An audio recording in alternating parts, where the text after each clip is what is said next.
What's the easiest choice you can make? Window instead of middle seat? Picking a vendor who sends a great gift basket? Outsourcing business tasks you hate? What about selling with Shopify?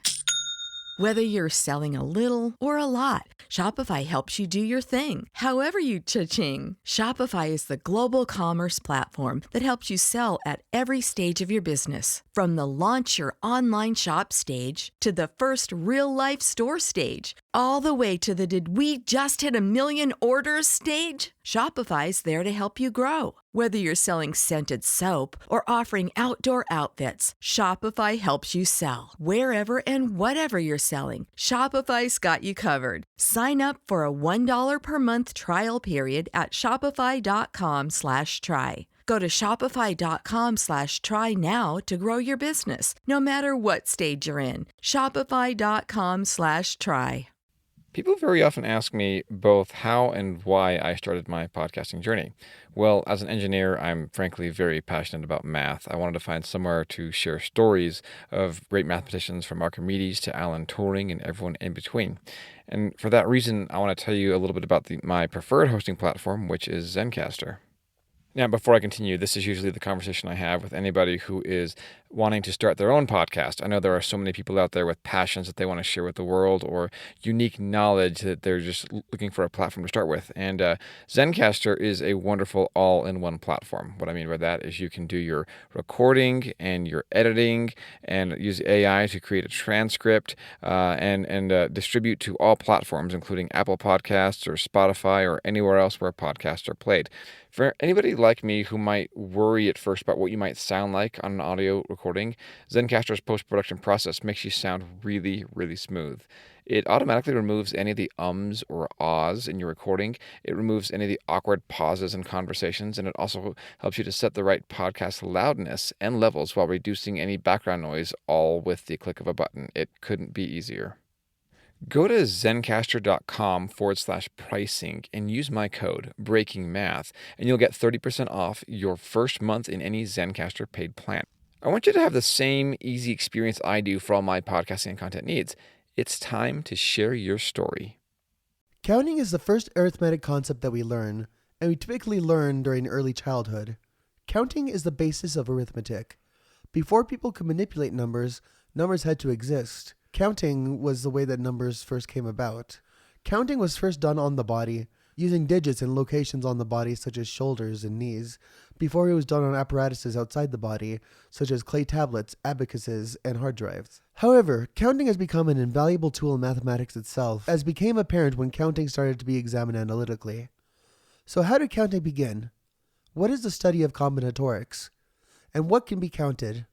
All of this and more on this episode of Breaking Math. Episode 79, 1, 2, 3.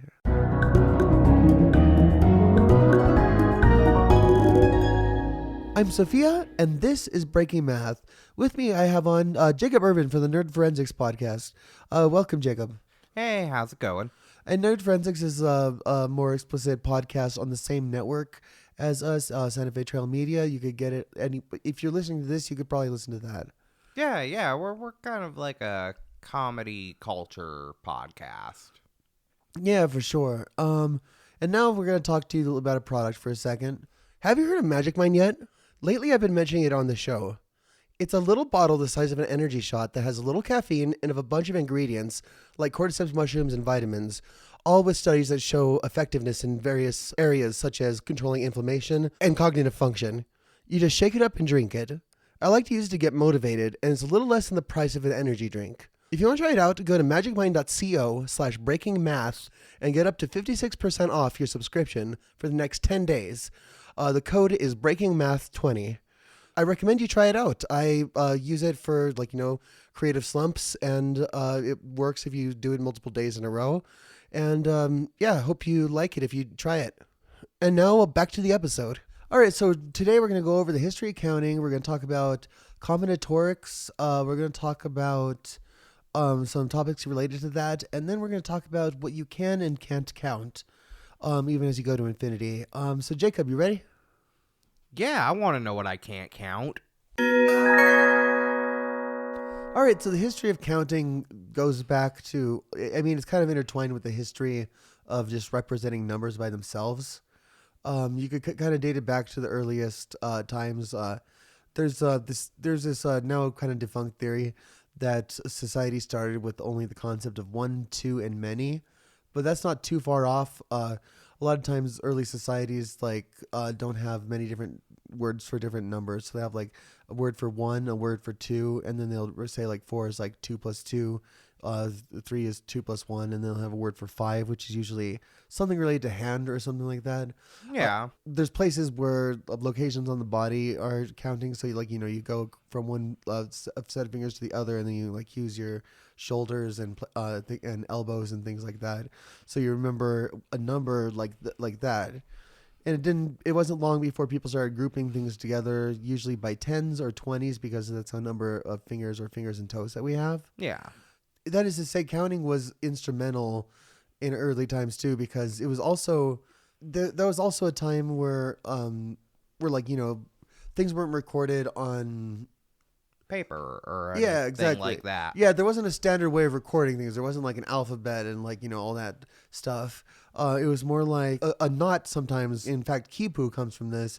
A knotted record was sometimes used to record things. An example of using knots for counting was actually the Pueblo Revolt, where Pope in 1680, where Pope united all the different various pueblos around New Mexico. Yeah.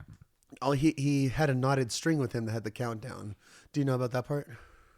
Yes, I do actually. Yeah, so everybody would copy the amount of knots that were left as he went from place to place, and on 0 day they rebelled. Yeah. And it was a relatively successful revolt, actually. I mean, it's a good system. What do it is? The knots and the rope, like. Oh, I thought you meant I thought you meant as a result of the Pueblo Revolt. I was like, it's still kind of bad system. Oh no, that didn't end great. That didn't end great. It ended better than it started, but not great. Yeah, it ended a little better than it started, but it didn't end great. Yeah, it was still colonialism, which is never good. Yeah. So yeah, the idea of a place value system, like ones, tens, hundreds, etc. Just having digits in general. Yeah. Appears about 4,000 years ago in ancient Babylon. They're called Babylonian numerals, and they're base 60. Sideways, but within each numeral, sideways wedges meant 10, and up and down wedges meant 1. So that's just a quick history of that. What's up? That just seems like a real inefficient way of doing it. Actually, it's pretty efficient. Okay, believe it or not. If you understand it. Oh yeah, exactly. Because that's the thing is that they're not transferring from tens and hundreds to that system. They're already counting in that system. Yeah. So it's like if you read ancient Babylonian literature, like Epic of Gilgamesh, instead of saying like hundreds and thousands, they'll say like 60s and 3600s and things like that. Because that's how their numbers worked. I know, because base 60, which is funny. Yeah, it sounds funny to us. Oh, it sounds real funny. But imagine if we said to them, we're like 1:40. Yeah, they'd be like, what? And then yeah, exactly. So yeah, completely independently in the Americas, in Mexico and Guatemala, the Mayans came up with the base 20 system because of fingers and toes. And yeah, so like for example, 100 in their system would actually be 400 because it's 1s, 20s, 400s, 8,000s, 660,000s, 3,200,000, etc. And the Mayan dates are written like this. And what's weird is that the Mayans have 2 years, one that's accurate and one that's 360 days. It's a ceremonial year. Yeah. So I thought that was kind of interesting. It just floats around the year. But they do that because 360 is divisible by 20. It's 1820s. Yeah. That's actually why in writing dates, instead of all the bases being 20, the second one from the top, the second one from the bottom, because it's written from bottom to top, like 1s, 20s, 400s. Yeah. The second one from the bottom in the ceremonial dates is actually base 18. Yeah, which makes it is hard to calculate stuff in ceremonial notation. But honestly, the normal base 20 is really, really actually easy to calculate stuff. Oh, I'm sure. It seems like it would be fairly easy for us to. it seems like it would be fairly easy for us to translate our system over to that. And I'll teach everyone how to draw Mayan numerals right now real quick. So if you draw kind of a lemon shape, Roughly a lemon. and then you draw a curve on the bottom of the lemon going up and down so that you have kind of a circle on the bottom of the lemon shape, almost like an eye looking down. Yeah, I see it. It's like a half circle. Yeah, so you have a half circle and then kind of like this arch shape, right? Yeah. If you divide that arch shape into 3 pieces, that's one of the ways to write Mayan 0. It's a shell. Ah, interesting. Do you want to guess how to write the number 1? No, but you can show me. It's just a dot, Yep, just a dot. and you put it on the shell. No. No, the shell is just its yeah, own the shell thing, would be a 0. The 0 I line. you know what? I've seen Mayan, Numerals. Mayan numerals. Oh yeah. Also, before. I keep calling them Mayan numerals, or they're called Maya numerals. I keep forget. Maya. Yeah, Maya numerals. Yeah. Yeah. I've seen Maya numerals before. And like it goes like dots up to a point, and then doesn't start doing dashes. Oh yeah, And because then, it like, does lines. 1 dot, 2 dots, 3 dots, 4 dots in a row, Yeah. and then 5 is just a line. Yeah, lines. 6 is a line with a dot above it. 7 is a line with 2 dots above it next to each other. Yeah, it just keeps progressing like that. Yeah, and so all the way till 19, which is 3 lines all on top of one another, so almost like stacked on top of each other like pieces of paper. Yeah. With with 4 dots across the top. So that's that's the numeral 19. Yes. Which makes sense because it's a progression. Yeah, and what's fascinating too is that I feel like it's a much easier way to write the numbers down than the system that we have currently. The Arabic Hindu-Arabic numerals, because actually they did start out more representational, but they got more and more abstract as they got to Europe. So, for example, in the original Hindu numerals, 1 is kind of a stroke, that kind of almost like an eye that's slanted, that's curved a little bit towards the right. 2 is that with a little little half circle, the bottom part of a half circle. like a quarter of a circle hanging off the top of it. Yeah, going- it kind of looks like a scythe. yeah, that's going to the right side And then 3 is like that. and just adds another little hook, essentially. Yeah, but where it gets different is that 4 is kind of a down-facing fish. Yeah, it looks like the Jesus fish, but it's facing downwards. I kind of mean, it could look if like you've ever seen one of those decals that has a very simplified fish shape, that's similar to one of the early representations for the number 4, and then 5 is that upside down. What and I'm not comparing like the worthiness of number systems here. I just say my preference personally is because I like the neatness of it. Is the Mayan numeral system. No, and I mean, I get it.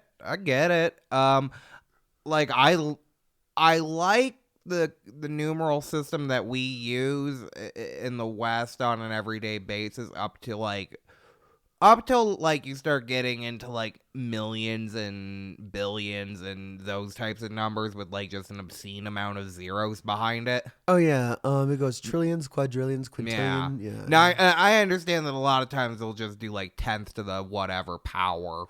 To signify that's more that. common. Yeah. Mostly people use those big words for articles. Exactly. Like we have 16 quadrillion, trillion planets. Yeah, no, any like person who's actually like doing math at that, like with numbers at that scale, are doing them to like the power of. Oh yeah, and most likely if you're doing those numbers, you'll actually more likely be a physicist. Yeah, because mathematicians don't usually use anything greater than the number 8. No, I'm just kidding. That's not true, but it's a joke that mathematicians use that if you're using any number greater than 8, you're not doing real math. That's pretty good.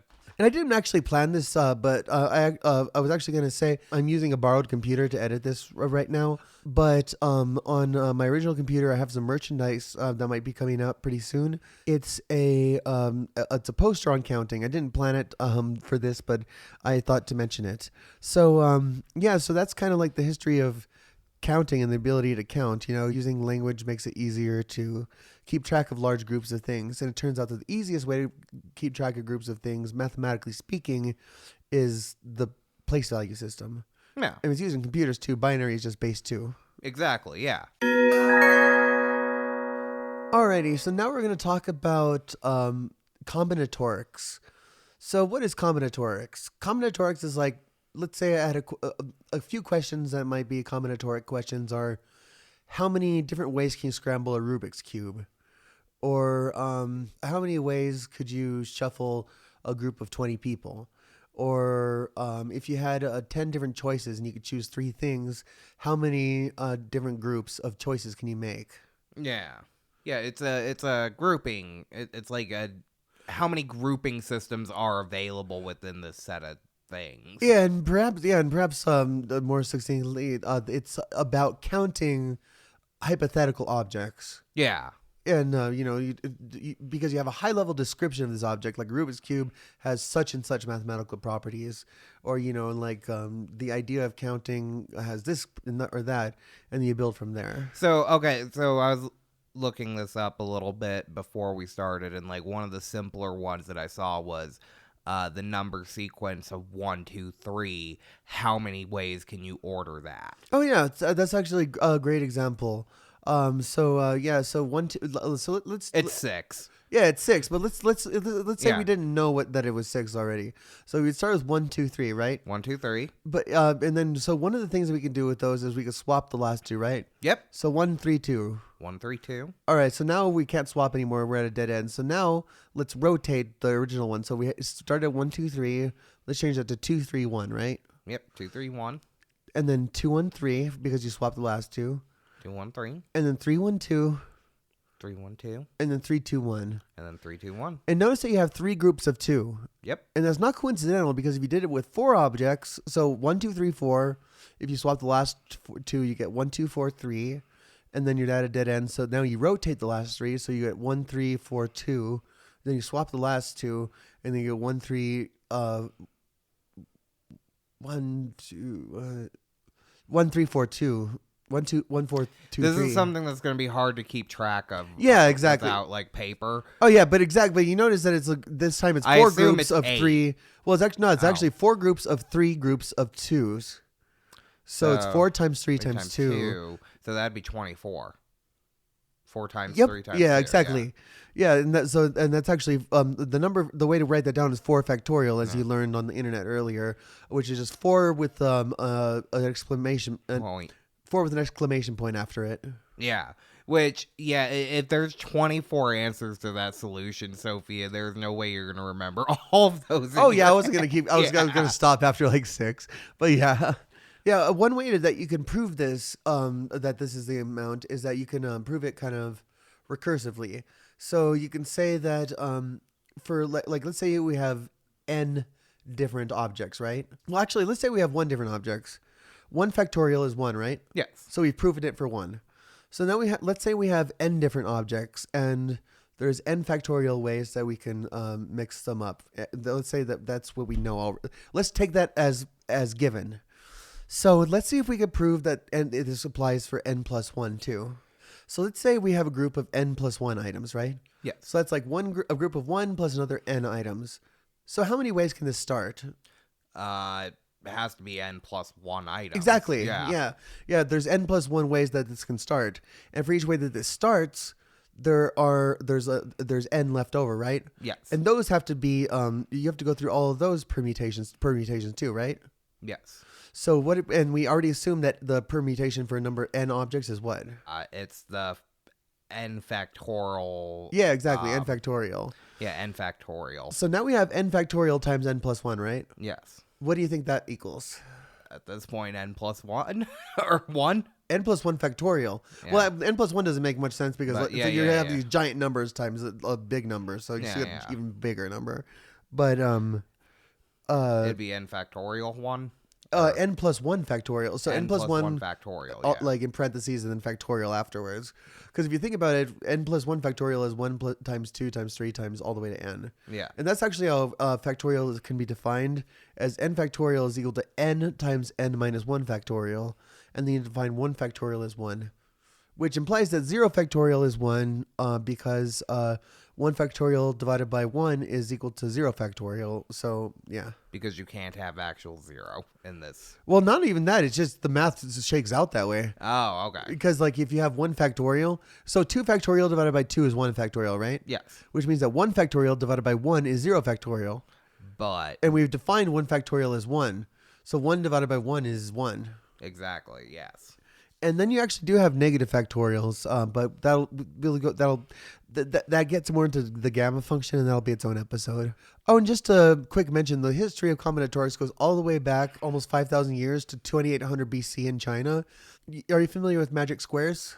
That sounds familiar. So it's like a square where. Well, let me draw. Hold on. All right, so read the. I wrote. What did I write for you? So from top down, left to right, it's a sequence of numbers. Yeah, it's almost like a matrix, right? Like a 3x3. Yeah. So there's 2, 7, 6, 9, 5, 1, and then 4, 3, 8 on the last row. All right, so add up the first row. What's the sum of the first row? So 2, 9, and 4. Or no, that's the wrong way. 2, 7, 6.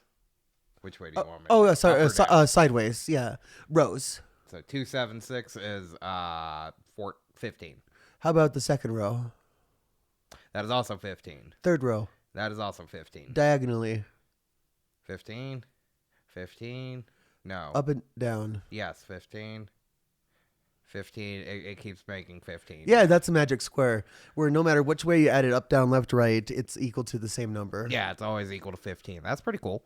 And those were developed in China in, like I said, 2800 BC. And combinatorics was designed to study the properties of these objects, like, counting how many possible magic squares have this and that property. Yeah. Interesting. All right, so now we're going to talk about a few different things in combinatorics. So we're actually going to come back to permutations in a second. But first, I'm going to ask you a question. If I shook your hand, how many handshakes would that be? How many times are you going to No. If I just shook your hand once, how many handshakes would that be? in my life? No. Okay. I see what you're framing it as now. That would just be the one handshake. Exactly. And if we have 3 people and we all shake hands, how many handshakes are going to be there? All 3 people shake hands? Oh, yeah. So, let's say we have person A, person B, person C. So that would be 6? No, because A and B, that would mean A and B would shake hands twice, and so would B. So A and B shake hands, right? Once. B and C shake hands. 2. And A and C shake hands. So 3. Yeah, so 3 handshakes. Okay. How about 4 people? Um. I'll have you diagram this out. Hold on. So what I've drawn here is 2 circles connected by a line. And the second thing that I've drawn right next to it is 3 circles, each connected by a line. So it looks like a triangle with circles at the vertices. Yeah. Now I got 5. Want to draw it out to double check? So now we have 4. So that would be 4 dots, right? So what Jacob's drawn is he's connected all the dots. So it kind of looks like a square with an X in it with circles at all 4 corners. Kind of like when an icon doesn't load correctly. Yes. So I messed up. It was 6. Yeah, 6. How about 5? So write down the number of connections under each one. So the first one would be 1.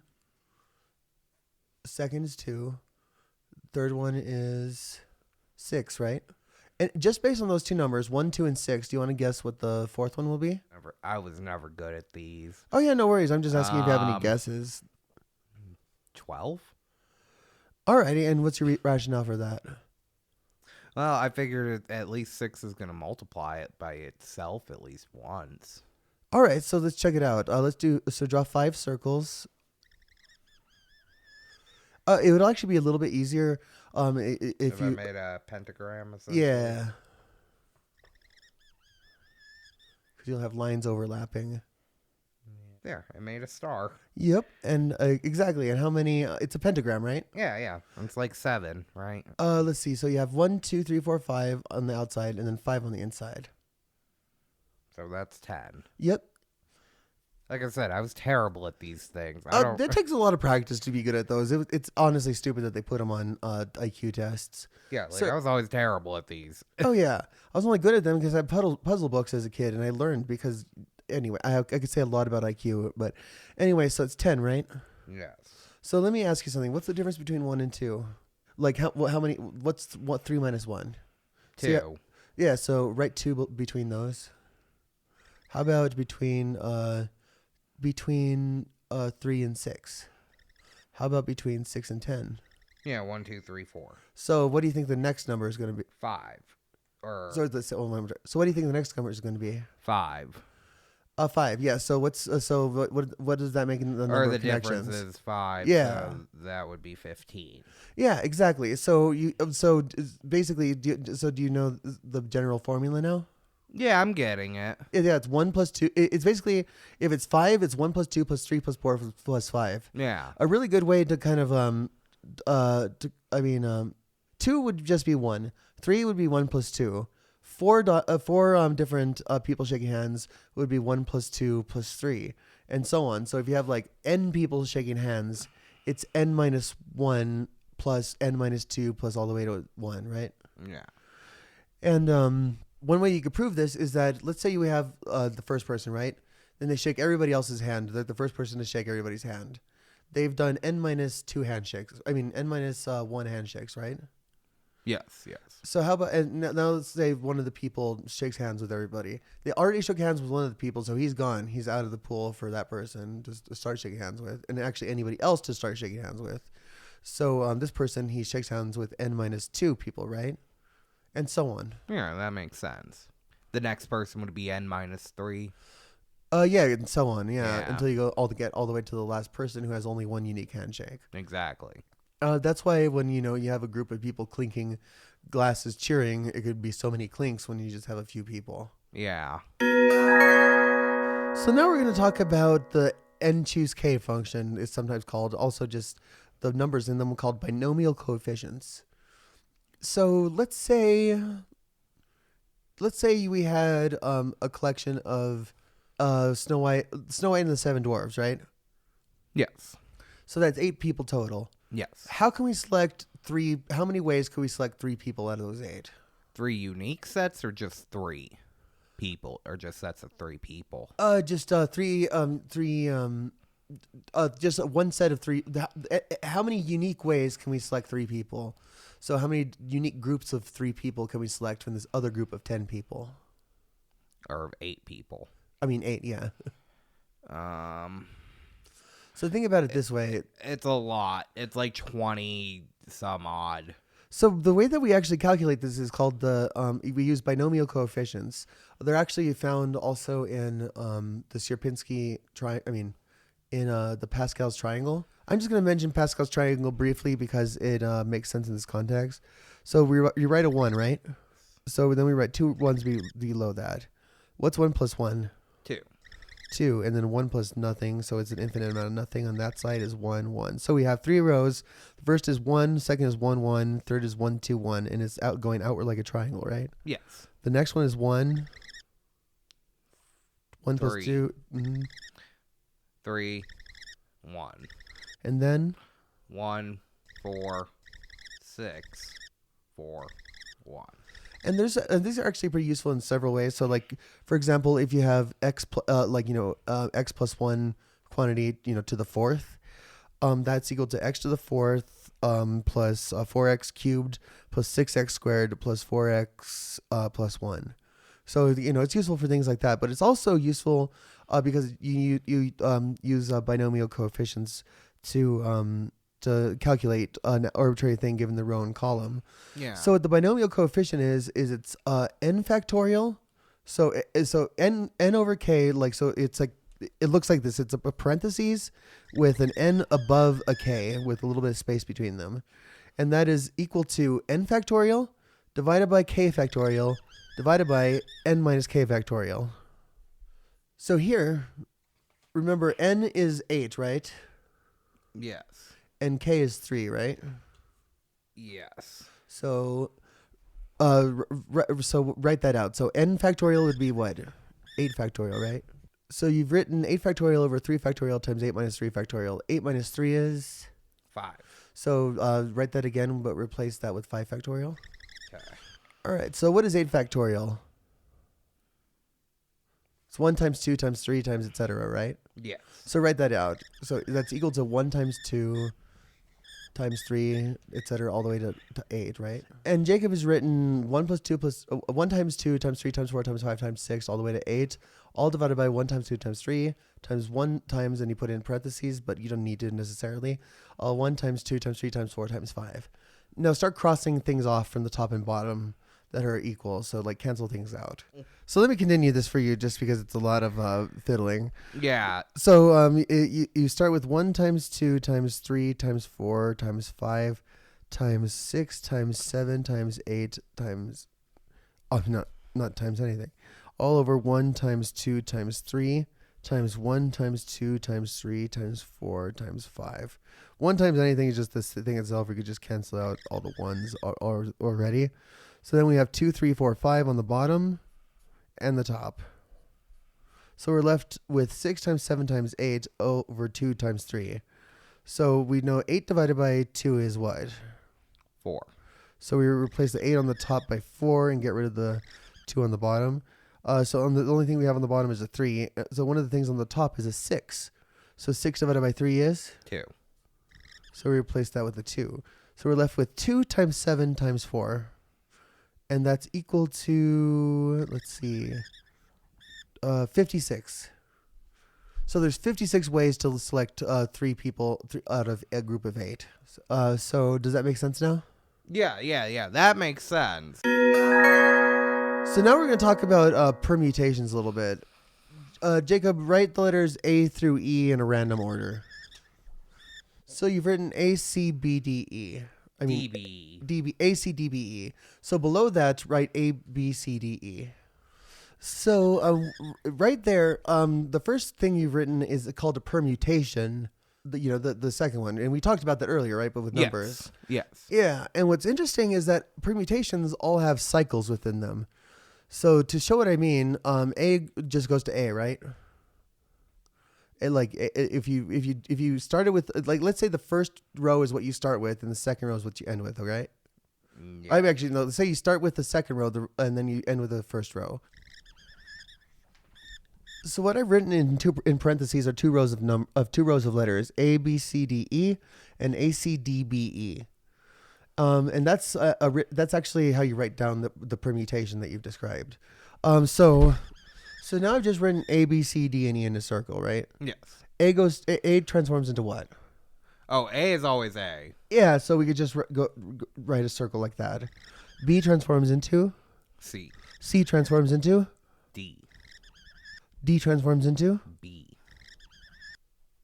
And E transforms into? Itself. Yeah, and see how we have 3 cycles, 2 of length 1 and 1 of length 3? Yes. And it turns out with any permutation, there's no way to do a permutation that doesn't have a cycle in it. Okay, yeah, I get what you're saying now. And just for fun, we're going to talk about so there's an episode of Futurama. There's a machine that switches heads, right? Brains, I think. Yeah, brains, yeah, not heads. Yeah, it switches brains / consciousnesses. Yeah. They could swap robots and humans and stuff. But they get all these people, but the only thing is that you can't swap back. You could swap with a new person each time, but not an old person. Yes. So the Globetrotters do is they write this equation on the board. And so in the episode, that board actually contained a valid proof of how to do this. So the proof is show that the problem basically would be show that you can, with at least one additional person, with at least 2 additional people, swap any group of scrambled people back to its original selves. Yes. All right, and so the way that works is we start by assuming that we just have. So we start with consider a simple permutation. Let me write it down. So what I've written down here, you can see how it's kind of just the bottom cycle is the top cycle rotated, and then we have a bunch that are in the same order, right? Yes. All right, so we're just going to consider that simple permutation. So if we have two additional people, right, X and Y, what we can do is we swap X with the first person, then X with the second person, all the way with X to some random person, right? Some random person. It could be the kth person, the second person, but it has to be less than or equal to K, right? Yes. And then you swap Y with the person next to that, and you swap that all the way to K. And then you swap X with the I plus the first one, so I is just the number that we've chosen. And then we swap Y with I, and which swaps X and Y. So what you keep doing is so that's how to solve that problem, right? Yes. Do you have any intuition as how to solve the general problem, given what I told you earlier about how every permutation has a certain number of cycles? Not exactly. So what we do is permutations can be applied to themselves. So what we do now is we just assume this. So that was what I was doing. Yeah, exactly. You divide the last part and you apply it to there, and then you divide the last part if you need to, etc. Yeah. And at the end, you have all the permutations. And then if the globetrotters are swapped, you can swap them back. Exactly. But that's the original proof. There is actually a simpler proof not simpler, but a proof that somebody came up with that only needs one globetrotter. Oh, I mean, it kind of makes sense if you put them in the rotation at the right point. Yeah, I feel like it must be a really long sequence of moves, but perhaps not. Yeah, I'm not exactly. Yeah. It's interesting though that it exists, and so I mean, honestly, like if somebody out there could solve the most efficient way to do this, that would actually probably be like something you could publish. All right. Just in case we ever have the technology. So partial permutation, just really quickly, is like, so let's say that in when we were selecting the Snow White and the Seven Dwarfs, let's say that the order that we selected them matter. So not just which three they are, but which order we select them in. Yes. The formula for that would just be n divided by k. So 8 factorial divided by 3 factorial, which is 6,720 ways to select 3 people in a unique order from those 8. And you were asking me to do that in my head. Oh, no, I was going to... You were asking me to do that in my head, Sophia. I plead the not. All right. So now we're going to talk real quick about... Okay, so now let's talk about the problem. We have 8 people, right? Yes. How many ways can we select groups of people from that 8? Any number of groups. So including 0. So all of them could be a group. Sleepy, Snow White, and Dopey could be a group. I mean, I feel like you have to multiply everything. Well, it turns out that so think about it in terms of binary. If you had binary numbers, so 0, 0, 0, 0, 0, 0, 0, right, would be like none of the people. Yes. Like 0, 1, 0, 1, 0, 1 would be like such and such person. Like if you had them in an order, right? Yeah. So it would be the number of binary numbers. So it turns out that so let's go back to powers of 10 for a second, right? If I have 2 digits of power 10, how many numbers can you write with 2 digits? 90? 100. Can you do 100? Yeah, because you could go 00 through 99. Oh, yeah. Yeah. Oh, okay. Well, okay. So here's the thing. Oh, you thought they had to be different? In my head, I wasn't counting 0, 1 as being 2-digit numbers. Oh, I get you. I was like, 1 is like that's a single digit number, 2 is a single. So I didn't count any of those. I get you. So that would have been correct. But yeah, I mean including 0. No, that makes way. Yeah. You can have 100. And if you had 4 digits, it would be 10,000, right? Yes. And so it's basically 10 to the number of digits, right? Yes. So in base 2, it would be 2 to the number of digits, right? Yes. So that would be equal to 2 to the n. So 2 to the 8th. And this. Yep, which is equal to 256 different ways that you could select some group of these dwarves from each other. And what's interesting about that is that means that if you add up the number of ways that you could select 0, so n factorial divided by 0 factorial times n factorial, plus n factorial over 1 factorial times n minus 1 factorial, all the way up, you get 2 to the n, which I think is kind of a fascinating thing. Yes. That is interesting. All right, so now we're going to talk about counting to infinity.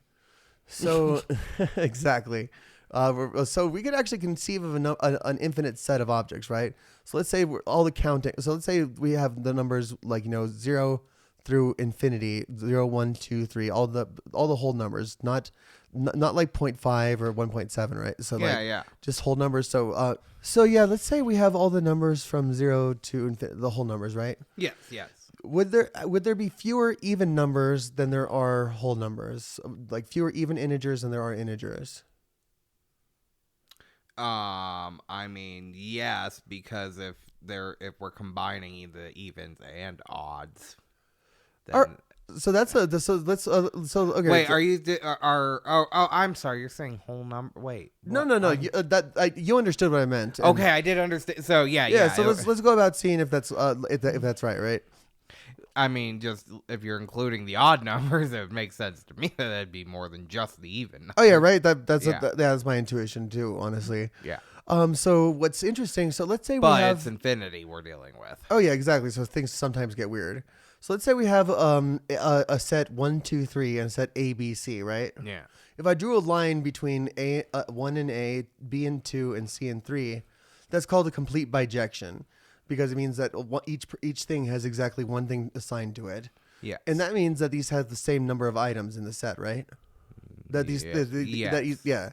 And so that's actually a way of mathematically showing that two things have the same number of items is if you could draw a line between, if you could show that, if you could create a function that transforms one completely into the other.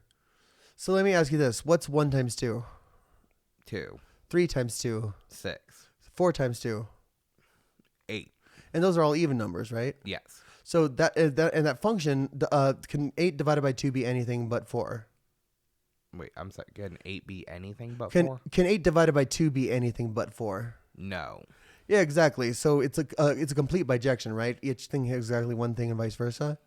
So what that means is that bizarrely, the number of even numbers and the number of whole numbers are actually exactly the same. Yeah. Because we're dealing with infinity and things get weird. Yeah, and it turns out that all countable infinite sets have the same number of objects. Yes. So that includes fractions. So there's the same number of fractions as there are numbers divisible by 10. Yes. They're the same number of fractions as there are whole numbers. Yeah, isn't that crazy? Because you could order it. So you do 1 divided by 1, and then 2 divided by, and then 1 divided by 2, and then 2 divided by 2, and then 1 divided by 3, 2 divided by 3, 3 divided by 3. Then 1 divided by 4 through 4 divided by 4, and then so on. And I'm including that. That's a really simple way to do it. There's better ways to do it, but I am blanking on what those are right now. What can't you count? That's what I want to know. I want to know what you can't count. Are there rules against counting? Well, here's the rule to counting. The rule to counting in mathematics is that you have to have a set that can contain everything. So the set can be infinitely large, but if it's a set of it has to be a set of discrete objects to be countable. Okay. So let's consider the real numbers. So including things like pi, square root of 2, any number that's like like a bunch of numbers and then decimal and then a bunch of numbers, right? Yeah. So do you think that this can be counted? Number? Is it like... Because we talked about fractions earlier. Yes. And since decimals are just fractions, it makes sense that that the number of real numbers... Wait, are you asking me, do you think I can count... Do I think we can count all the decimals out there? Well, all the decimal numbers out there. Because remember we could count all fractions. Not realistic. Well... No, not realistically, mathematically. Yes, mathematically, yes. Yeah, because remember we counted. So let's see if that's true. Yeah. Mathematically, yes. Realistically, no. There's no way to count all the decimals. And what's your reasoning? Well, they go on forever.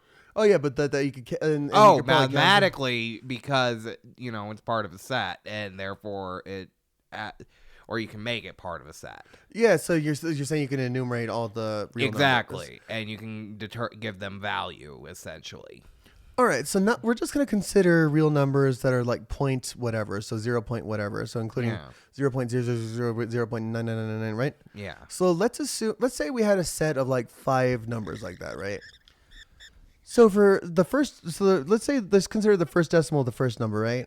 Yeah. So 0.1. What's a number that so to select a number that isn't 1, let's just do 9 minus that. So 9 minus 0 would be 9, and 9 minus 9 would be 0, right? Yeah. So it's 9 minus 1. 9 minus 1 would be 8. How about, okay, now let's go diagonally 1. How about 3? 9 minus 3 would be 6. 7. 9 minus 2 is 7. And the next one is 2 again, so 7. And then it doesn't matter what you write for the last number. So is this equal to any of the numbers above? No, it is not. And can you prove actually that no matter how many, let's say we had an arbitrary number of numbers, a finite but arbitrary one, right? Yes. Let's say that,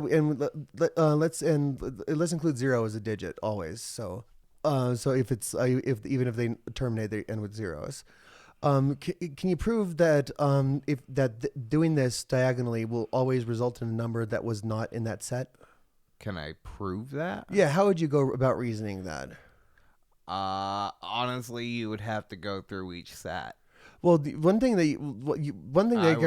of having to go through each set, that's the way I would do it. Oh yeah, but what you could do mathematically is say that the first digit after the decimal point, right, is 8. Yes. Which means that there's at least one that isn't going to be equal to that, and it's the first one.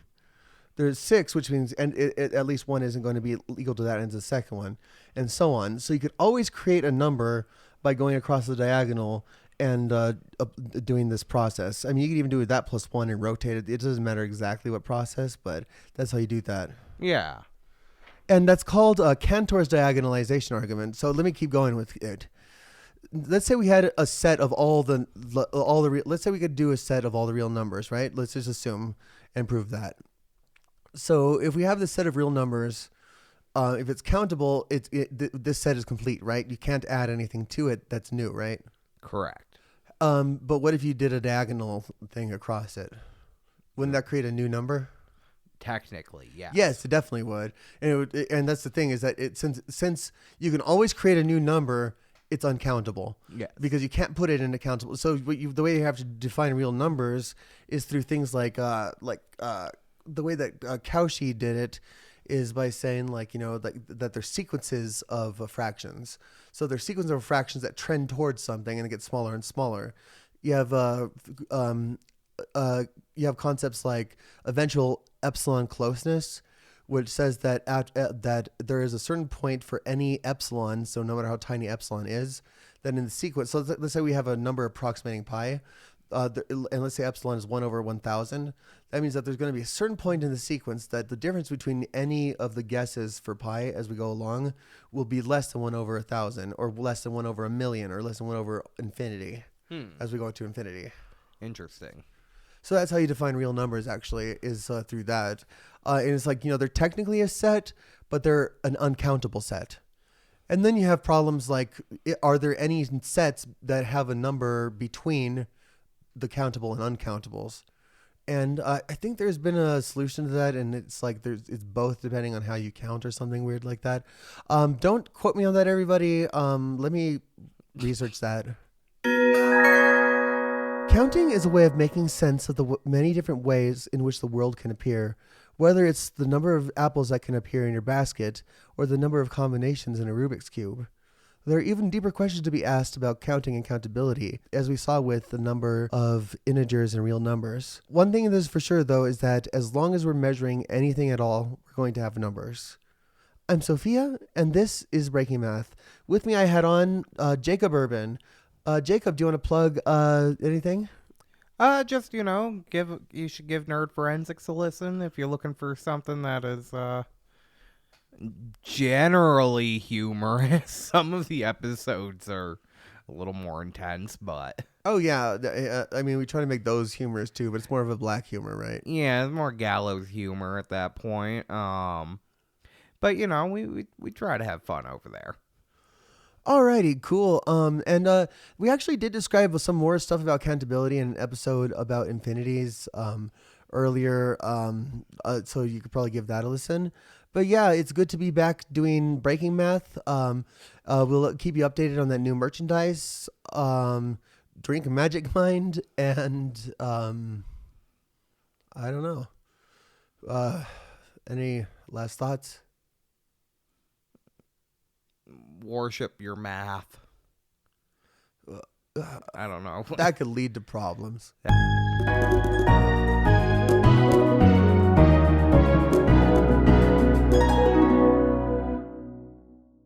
Summer concerts, pool parties, chill nights under the stars. We're stocking up our closet so you're ready to look your best for all of it. At Plato's Closet in West Ashley and North Charleston, we're buying all things summer. So bring in your tees, tote bags, sandals, sunglasses, and more. We pay cash on the spot for gently loved name brand looks. Plato's Closet is the go-to destination for trend-forward teens and young adults who support local and shop sustainable. Visit Plato's Closet today. Plato's Closet, located in West Ashley on Sam Rittenberg Boulevard and North Charleston on Rivers Avenue.